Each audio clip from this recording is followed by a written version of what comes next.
오늘은 무한지성 1561페이지 망각에 대해서 읽어보겠습니다. 진리에 접근하고 진리를 깨닫는 모든 철학은 우리가 망각이라 부를 수 있는 문제에 걸려 있습니다. 여기에서 사용된 망각이라는 단어는 편지 붙이는 것을 잊는다는 일반적으로 받아들여지는 의미나 단순히 무미건조하고 공허한 마음의 상태와 결부시켜서는 안 됩니다. 이 특별한 의미에서 망각은 점차 영적인 경험으로 발전하는 마음의 자세입니다. 외적인 포기는 망각이 아닙니다. 왜냐하면 외적인 포기의 대부분은 육체적이고 부분적으로만 정신적이기 때문입니다. 그러나 내적인 포기가 완전히 정신적이게 될 때 망각의 품격과 품위를 취합니다.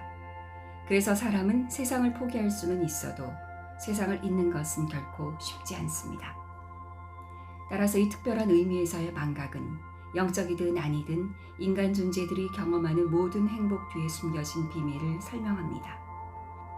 이 망각에 대한 수피 용어는 비쿠디입니다. 그리고 망각은 비호시와 혼용되기는 하지만 비호시, 무의식과 혼용되어서는 안 됩니다. 망각과 무의식 간의 차이는 중요하며 무의식의 유형에 관한 몇몇 이해가 이를 명확히 하는 데 도움이 될 것입니다. 우선 망각은 육체적인 세상으로부터 마음의 부분적 또는 완전한 무심함이며 무의식은 육체적인 세상에 대한 마음의 부분적 또는 완전한 죽음임을 기억해야 합니다. 전자는 다양한 수준의 영적 황홀함을 일으키고 후자는 다양한 정도의 쾌락과 고통의 소멸을 가져옵니다. 그러면 무의식의 한두 가지 예를 살펴보겠습니다. 완전히 건강한 사람은 심장과 같은 중요 기관의 기능에 대해 신경 쓰지 않습니다.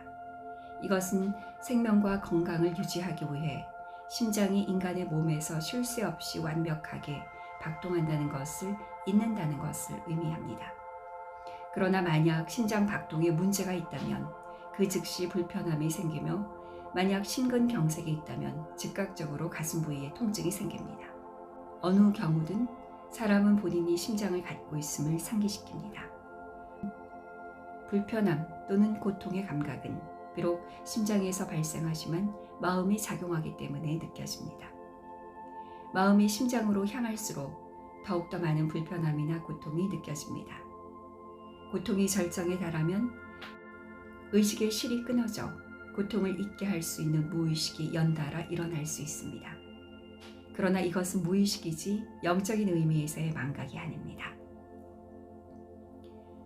전두엽 절제술을 시행하는 외과 의사는 암과 같은 일부 난치병의 난치성 통증에 마음을 집중시키는 신경회로의 일부를 손질할 수 있습니다. 이 수술 후에도 고통은 여전히 남아있지만 환자의 마음은 더 이상 이 통증으로 향하지 않기 때문에 통증에 대해 더 이상 신경 쓰지 않습니다. 다시 말해 이것은 순전히 육체적인 방법에 의해 야기된 부분적인 무의식이지 영적인 의미에서의 참된 망각이 아닙니다. 잠은 삶의 피로와 견딤으로부터의 일시적인 휴식을 제공하는 무의식의 한 형태입니다. 하지만 잠은 영적인 의미에서의 참된 망각이 아닙니다.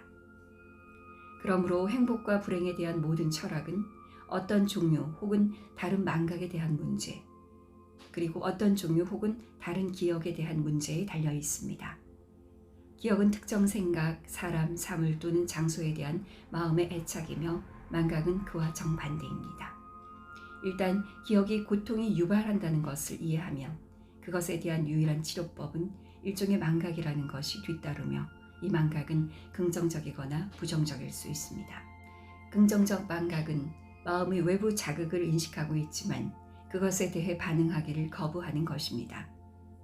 부정적인 망각은 단순한 무의식, 즉 숙면에서와 같이 마음의 정지 또는 고통의 기억을 피하기 위한 방법으로서 규정되는 정신착량과 같은 마음의 가속화입니다.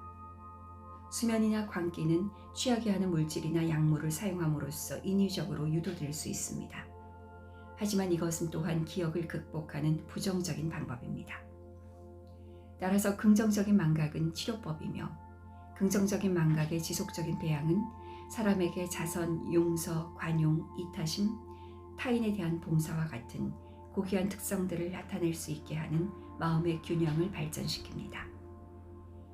이러한 긍정적인 망각을 갖추지 못한 사람은 그가 처한 환경의 수준이나 상태를 파악하는 데 기준이 되는 지표가 됩니다. 그의 평정은 칭찬이나 아첨의 작은 속삭임과 비방 또는 비난의 아주 작은 속삭임에도 방해받습니다. 그의 마음은 감정의 가벼운 바람에도 흔들리는 가냘픈 갈대와 같습니다. 이러한 사람은 끊임없이 자기 자신과 전쟁 중이며 평화를 알지 못합니다.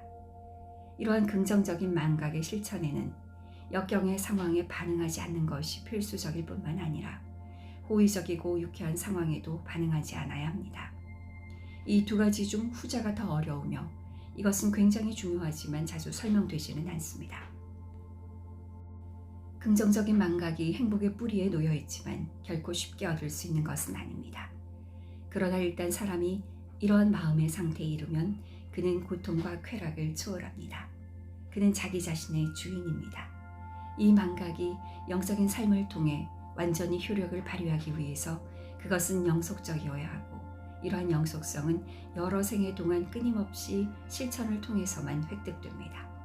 어떤 사람들은 여러 전생에서 망각을 향한 노력의 결과로서 인생의 후반에 망각의 자발적이며 일시적인 섬광을 얻습니다.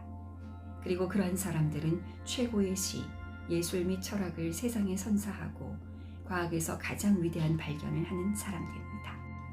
참된 망각의 그러한 순간에는 시인이 자신의 상상력을 마음껏 고양시키도록 모든 물리적인 환경으로부터의 정신적인 분리가 있습니다.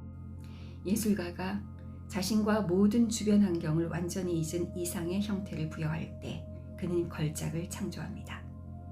최고의 철학은 그 자신에게만 연루된 개인적 상황의 좋고 나쁨을 염두에 두지 않고 삶의 문제를 내려다볼 때 말해집니다. 그리고 가장 위대한 과학적 발견들 중 일부는 이와 같은 마음의 틀에서 이루어졌습니다. 망각의 참된 자발적 실현은 실로 매우 드물고 비록 시인, 예술가 및 철학자들이 태어날 때부터 되는 것이 아니라고 말하지만 진정한 망각의 이러한 일시적인 단계들은 전생에 이룬 노력의 결과입니다. 삶을 견딜 수 있게 만들려는 시도로 어떤 사람들은 의지가 박약한 종류의 냉정함, 즉 일종의 뭐가 되든 상관없다라는 사고방식을 발전시킵니다. 그리고 다른 어떤 이들은 무모하게 향락주의에 빠져듭니다. 전자는 패배에 대한 무관심한 수용이며 후자는 쾌락의 품속에서 패배를 잊으려는 노력입니다. 양쪽 모두 참된 망각이 아닙니다. 그러나 한 개인이 참된 망각을 획득할 때 그는 영적 왕국에 들어가며 목표에 도달할 때까지 다양한 정도의 망각을 거치게 됩니다. 메허바바는 우리에게 말합니다.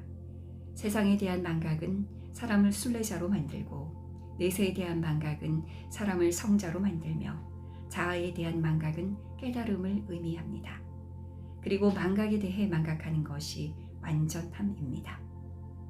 하나님 말씀 193페이지에서 202페이지에 있는 내용을 무한지성에 수록했습니다.